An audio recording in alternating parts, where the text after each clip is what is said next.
കുഞ്ഞുഞ്ഞും ഫ്ലാറ്റിലെ ജനൽ കൂടും. അതൊരു വലിയ നഗരമായിരുന്നു. അവിടെയുള്ള ഒരു ഫ്ലാറ്റിന്റെ 12ാം നിലയിലായിരുന്നു ആ ജനൽ. അവിടെ ഒരു ചെറിയ പ്രാവ് കുടുംബം താമസിച്ചിരുന്നേ. അച്ഛൻ പ്രാവ് പൊട്ടു, അമ്മ പ്രാവ് ചിന്നു, പിന്നെ അവരുടെ കുസൃതി കുടുക്കിയായ കുഞ്ഞുഞ്ഞ്. ആ ഫ്ലാറ്റിലെ ജനലഴികൾക്കിടയിലുള്ള ചെറിയ സ്ഥലത്ത് എന്തൊക്കെയോ ചില കഷ്ണങ്ങളും ഉണങ്ങിയ പുല്ലും ഒക്കെ വെച്ച് പൊട്ടുവും ചിന്നുവും ചേർന്നാണ് ഒരു കൊച്ചു കൂടുണ്ടാക്കിയത്. ആ ജനലിനപ്പുറമുള്ള മുറിയിൽ ഒരു ചെറിയ കുട്ടി താമസിച്ചിരുന്നേ. രാവിലെ ജനല് തുറക്കുമ്പോ കുട്ടി പ്രാവുകൾക്ക് തിന്നാൻ കുറച്ച് അരിമണികളും കുടിക്കാൻ ഒരു ചെറിയ പാത്രത്തിൽ വെള്ളമൊക്കെ വെച്ചു കൊടുക്കുമായിരുന്നു. കുഞ്ഞുഞ്ഞിന് ജനലിലിരുന്ന് താഴേക്ക് നോക്കാൻ ഭയങ്കര ഇഷ്ടായിരുന്നേ. കുട്ടിക്കും താഴെ ഉറുമ്പുകളെ പോലെ പോകുന്ന മനുഷ്യരും ചെറിയ കളിപ്പാട്ടങ്ങൾ പോലെ ഓടുന്ന വണ്ടികളൊക്കെ കാണുമ്പോ പുതായിരുന്നു. കുഞ്ഞുഞ്ഞി എപ്പോഴും പറയും,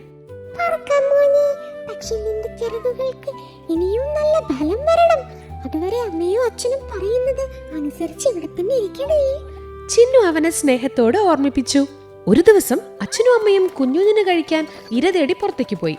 ജനലരികിൽ കുഞ്ഞുഞ്ഞി തനിച്ചായി. അപ്പോഴാണ് താഴെ ഭംഗിയുള്ളൊരു പൂമ്പാറ്റ പറന്നു പോകുന്നത് അവൻ കണ്ടത്.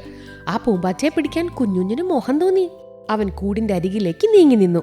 അപ്പോൾ ജനലിലൂടെ നോക്കുകയായിരുന്ന കുട്ടി പറഞ്ഞു, കുഞ്ഞുഞ്ഞി ചാടില്ലേട്ടോ, എനിക്കും പൂമ്പാറ്റയെ പിടിക്കാൻ തോന്നാറുണ്ട്. പക്ഷെ ഞാൻ ചാടാറില്ലല്ലോ. അമ്മ പറഞ്ഞത് അനുസരിക്കാൻ ഞാൻ. കുട്ടിയെ പോലെ അല്ലല്ലോ, എനിക്ക് ചിറകുണ്ടല്ലോ എന്ന അമിത ആത്മവിശ്വാസത്തില് കുഞ്ഞുഞ്ഞ് ആര് പറഞ്ഞതും വകവെക്കാതെ ലേശം മുന്നോട്ടാഞ്ഞു. പെട്ടെന്ന് ശക്തമായൊരു കാറ്റടിച്ചു. നിയന്ത്രണം തെറ്റി കുഞ്ഞുഞ്ഞ് കൂട്ടിൽ നിന്ന് താഴേക്ക് വീഴാൻ തുടങ്ങി. അവൻ തന്റെ കുഞ്ഞു ചിറകുകളെ വേഗത്തിൽ അടിച്ചു നോക്കിയെങ്കിലും അവന് പറക്കാൻ കഴിയുന്നുണ്ടായിരുന്നില്ല. അവൻ വേഗത്തിൽ താഴേക്ക് പതുക്കിയിരുന്നു. ഭാഗ്യത്തിന് തൊട്ടു താഴത്തെ നിലയിലെ ജനലിൽ അവിടുത്തെ ചേച്ചി അലക്കിയ വസ്ത്രങ്ങൾ ഉണക്കാനിട്ടിരുന്നു. കുഞ്ഞുഞ്ഞ് നേരെ വന്ന് വീണത് ഒരു മൃദുവായ തോർത്തുമുണ്ടിലേക്കാണ്. അതുകൊണ്ട് അവന് പരിക്കൊന്നേറ്റില്ല. എങ്കിലും പേടി കാരണം അവന്റെ കുഞ്ഞു ഹൃദയം പടപടാന്നിടിച്ചോണ്ടിരുന്നു. കുറച്ചു കഴിഞ്ഞപ്പോ ഇരയുമായി മടങ്ങിയെത്തിയ പൊട്ടും ചിന്നും കൂട്ടിൽ കുഞ്ഞുഞ്ഞിനെ കണ്ടില്ല. അവര് പരിഭ്രാന്തിയോടെ ചുറ്റും നോക്കി. താഴത്തെ നിലയിൽ നിന്ന് ഒരു നേർത്ത ശബ്ദം കേട്ട് അവരങ്ങോട്ട് പറന്നു ചെന്നു. തോർത്തുമുണ്ടിൽ പേടിച്ചിരിക്കുന്ന കുഞ്ഞുഞ്ഞിനെ കണ്ട് അമ്മപ്രാവ് വേഗം അവന്റെ അരികിലേക്ക് ചെന്നു. ചിറകുകൾ കൊണ്ട് അവനെ ചേർത്ത് പിടിച്ചു. അച്ഛൻ പ്രാവ് അവന് ധൈര്യം നൽകി. പേടിക്കണ്ട മോനെ, അച്ഛനും അമ്മയും കൂടെയുണ്ട്. അവർ അവനെ ആശ്വസിപ്പിച്ചു. അച്ഛൻ പ്രാവ് കുഞ്ഞുഞ്ഞിനെ പതുക്കെ തന്റെ പുറത്ത് കയറ്റിയിരുത്തി.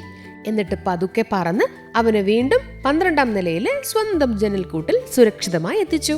അന്ന് കുഞ്ഞുഞ്ഞ് ഒരു വലിയ പാഠം പഠിച്ചു. മുതിർന്നവർ പറയുന്നത് അനുസരിക്കണം. കാരണം അവർക്ക് കുറച്ചുകൂടി അധികം കാര്യങ്ങൾ അറിയാലോ. പിന്നെ സ്വന്തമായി പറക്കാൻ പ്രായമാകുന്നത് വരെ അനാവശ്യമായ സാഹസങ്ങൾക്ക് മുതിരരുത് എന്നും അവൻ മനസ്സിലാക്കി. അതിനുശേഷം അച്ഛന്റെ അമ്മയുടെയും കൂടെ പറക്കൽ പരിശീലനം പൂർത്തിയാക്കിയ ശേഷമാണ് കുഞ്ഞുഞ്ഞ വലിയ ലോകത്തേക്ക് സന്തോഷത്തോടെ പറന്നുയർന്നത്. ചിന്നുകോഴിയുടെ പിറന്നാൾ സ്വപ്നം. അതൊരു സുന്ദരായ ഗ്രാമമായിരുന്നേ. വലിയൊരു കോഴിക്കോടുണ്ടായിരുന്നു അവിടെ. അതില് ചിന്നു എന്ന കോഴി താമസിച്ചിരുന്നു. അപ്പുകുതിര പറക്കോ? പണ്ട് ഒരു സുന്ദരമായ വനത്തില് കാറ്റുപോലെ വേഗത്തിൽ ഓടാൻ കഴിയുന്ന ഒരു ചെറിയ കുതിരക്കുട്ടി ഉണ്ടായിരുന്നു. അവന്റെ പേര് അപ്പു എന്നായിരുന്നു.